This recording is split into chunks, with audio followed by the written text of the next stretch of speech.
బట్టతలతో బాధపడుతున్నారా? ఆధునితనమైన పద్ధతిలో హెయిర్ ట్రాన్స్ప్లాంటేషన్ చేయబడును. Face clinic, Hyderabad. జయప్రకాష్ నారాయణ గారు ఎన్నికల ప్రచారానికి వెళతారా? ఏ పార్టీ ఇప్పుడు కూటమికి మద్దతు అన్నారు కాబట్టి ఆ క్రమంలో ఎన్నికల ప్రచారానికి ఆంధ్రప్రదేశ్ ప్రజలు లేదా దేశవ్యాప్తంగా ప్రజల్ని సరైనటువంటి నాయకులు ఎన్నుకునేటువంటి క్రమంలో మీ వాదాన్ని వినిపించే అవకాశం ఉందా? ఇప్పటికే ఆలోచన లేదు. మా భావాలను స్పష్టంగా చెప్పాం. లోక్సత్తా కార్యకర్తలు ఖచ్చితంగా ఈ భావాలు అర్థం చేసుకుని అంగీకరించే వారంతా కూడా ప్రచారం చేస్తారు. ఈ దేశంలో ప్రజాస్వామ్యం కోసం నడుం కడతారు.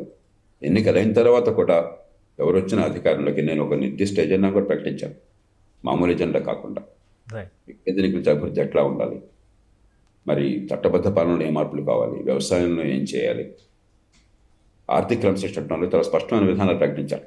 ఇవన్నీ కూడా ఊరికి పైపైన నోటి మాటలు కాదు. ఉదాహరణ, దేశంలో ఆర్థిక క్రమశిక్షణ గురించి సవివరంగా చర్చాపత్రాన్ని తయారు చేశాం. జాతీయ స్థాయిలో గ్రౌండ్ టేబుల్ ఏర్పాటు చేశాం. మహామహులతో కూర్చున్నాం.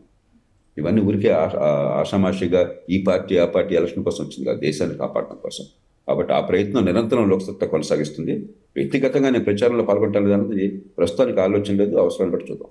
అంటే మీరు చెప్పినటువంటి మార్పుని విశ్వసించడానికి కూటమి వైపు నుంచి చూస్తే పాజిటివ్ పాయింట్స్ ఏంటి? 3-4 విషయాలు తీసుకోండి. ఖచ్చితంగా గత 10 ఏళ్లలో నరేంద్ర మోదీ గారు ప్రభుత్వం కానీ, అంతకుముందు వాజ్పేయి గారి ప్రభుత్వం కానీ మౌలిక సదుపాయాల కల్పనలో చాలా పెద్ద ప్రయత్నం జరిగింది.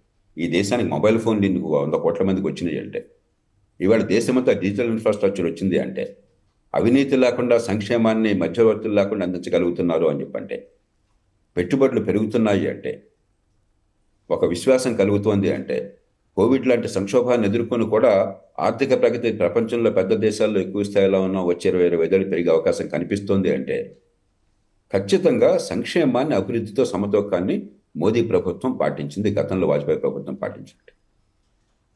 అలాగే చంద్రబాబు నాయుడు గారి ప్రభుత్వం, ఆయన మీద ఎన్నైనా మీకు ఆరోపణలు ఉండొచ్చు, లేకపోతే విమర్శలు జరగచ్చు, తప్పలేదు. రాజకీయంలో ఎవరైనా విమర్శించవచ్చు.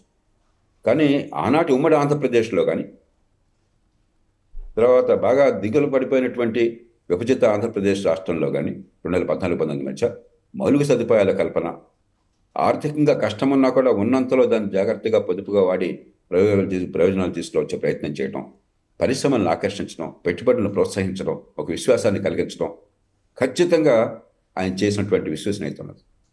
ఇక పవన్ కళ్యాణ్ గారు ఇంకా పరిపాలనలో లేరు కాబట్టి అది చెప్పలేం. కానీ ఒక స్వచ్ఛమైన రాజకీయం కావాలని చెప్పని మనసు పెట్టి ప్రయత్నం చేస్తున్నారు. కాబట్టి గత చరిత్రను బట్టి మనం చూడగలం. రెండోది ఏమవుతుంది, మన దేశంలో చట్టబద్ధ పాలన లేదు. మన దేశంలో బడితున్నాడిదే బరే, రాష్ట్రం అంతే దేశం అంతే. దానిలో ఈ పార్టీ ఆ పార్టీ పెద్ద వేరుగా లేవు. కానీ దానిలో కూడా శృతి మించిపోయింది. ఆంధ్రప్రదేశ్లో శృతి మించిపోయింది, ఒక గీత దాటిపోయింది.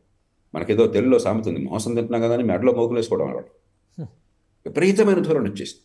ఒక ఆధిపత్య ధోరణి, మిగతా వాళ్ళని బతకనీయని ధోరణి, అంత తెలుస్తామన్న ధోరణి, ఒక మాఫియా ధోరణి.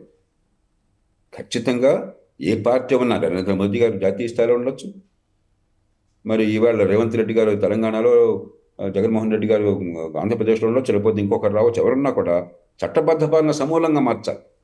కానీ కనీసం ఉన్నత నాశనం కాకూడదు. ఈవేళ అసలు మీ ఆస్తుల రక్షణ ఉంటుందా? అసలు ఎలక్షన్లో ఓట్లు స్వేచ్ఛగా వేయగలరా అని మొట్టమొదటిసారిగా తెలుగునాట ఒక చర్చ చెలరేగుతోంది.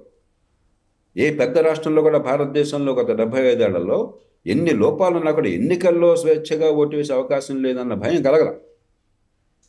అంటే ఏమిటి? చట్టబద్ధ పాలన అసలే ఊగిసలాడుతోంది. దాన్ని మరింత దిగతచ్చారు. ఈ 2 విషయాల్లో పొరపాట్లు ఉన్నాయి. అన్ని పార్టీల్లో పొరపాట్లు ఉన్నాయి. మన వ్యవస్థ లోపభూయిష్టమైంది. కానీ కాస్తంత ఎంతో కొంత కొన్ని మర్యాదలను పాటించు, కొన్ని పద్ధతులను పాటించడం ఈ కూటమిలో ఉన్న పార్టీలకు ఉన్నది. సుమన్ టీవీలో మీ పర్సనల్ అండ్ బిజినెస్ ప్రమోషన్స్ కోసం కింది నెంబర్కి కాంటాక్ట్ చేయండి.